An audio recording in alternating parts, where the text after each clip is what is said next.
My name is Dr. Science, and welcome to another episode of You. What is that? Here we find ourselves in Portland, Oregon, a great stain and blemish on this fair state.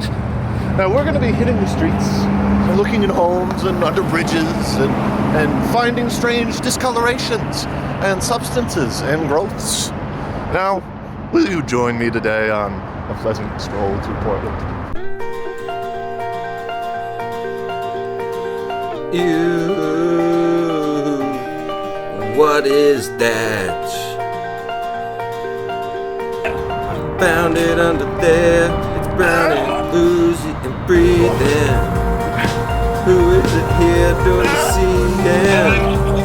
I'm running away. But everywhere I hide, something gross is waiting inside, and it makes me scream. Make me panicked and sweaty. Looks like someone lost their spaghetti. Please, anyone, just find me a mop. The bubbling glob, it just won't stop. Jumping over loogies, someone spat yelling out loud. You, what is that? Here we find ourselves in the home of a true Portland resident, who I'm told truly lives in squalor. So we shouldn't have trouble finding anything too funky in here. Come. It did not take us long. Look at this down here. There seemed to be ooze and some sort of red substance there, and a powdery material, certainly hair, and what I can only assume is a cigarette pipe. And oh my God! Forgive the break in filming there. The substance attempted to leap at my cameraman.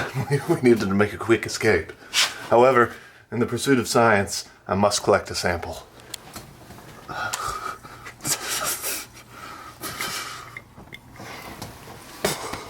Here we've identified some sort of foreign goop on the ground. It seems to have boils of sorts. And,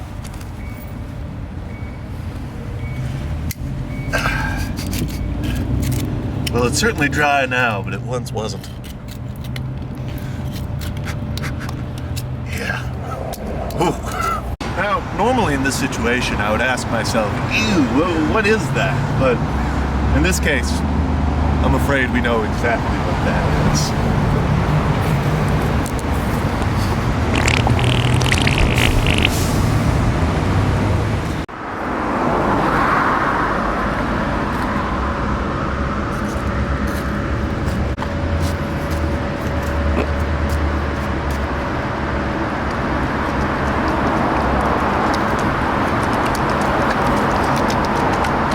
There's something in there.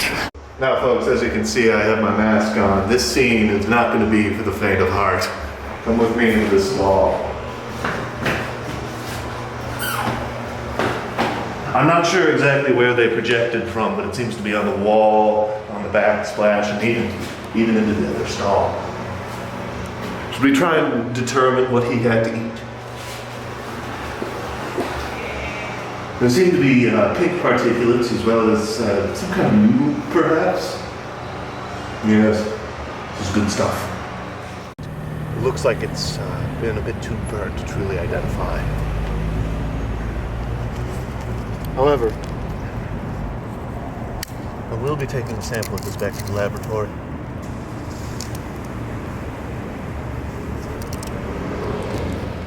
Well, here we are, folks. The Willamette River. One of the most poisonous and polluted in the country and even the world. And there is life here. Life in the stagnance. Life in the smells. I wish I could express to you the smell. And that is in development, but sadly the technology is not yet there. However, if we look deep into the murkiness, we can tell that it's teeming with bacteria, all sorts of unsettling creatures. Truly a place that makes you think to yourself,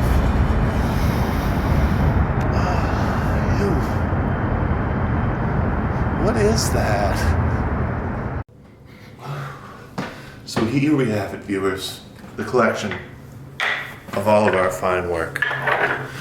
Now, Sadly, the government doesn't fund the filth department as much as it used to. It seems to find things like defense and medical research is more important, so we were limited to one petri dish. So here we have a concoction of, this strange substance that I scraped off of a sidewalk downtown. This collection of peanut butter, tapatio, and what I can only assume is hair, and then just a nice coating of my cameraman's bile. Now let's take a closer look and see what is that. So first we can see a brown paste sprouting hairs that was collected in my apartment. It also seems to have some black blemishes and red discolorations as well. Truly vile. And next we move on to this black sludge scraped off the sidewalk in downtown Portland, which, if you were to close your eyes ever so slightly, looks just a little bit like the night sky. And now we have my cameraman sick, which appears to have these incandescent, almost oil slick looking rainbows of sorts. I can't imagine what he eats. Now, as important as it was to get a close look at this for the purpose of science, really I think it's all the more filthy to look at it as a whole. And there's a moral in that sometimes filth is more than just a sum of its parts, and that if we all work together, we can truly make this world a more disgusting place. Now, in conclusion, typically in a video like this, somebody might thank people in their lives, but really, I'd just like to apologize to my family, to my friends, and to God. I'm very sorry.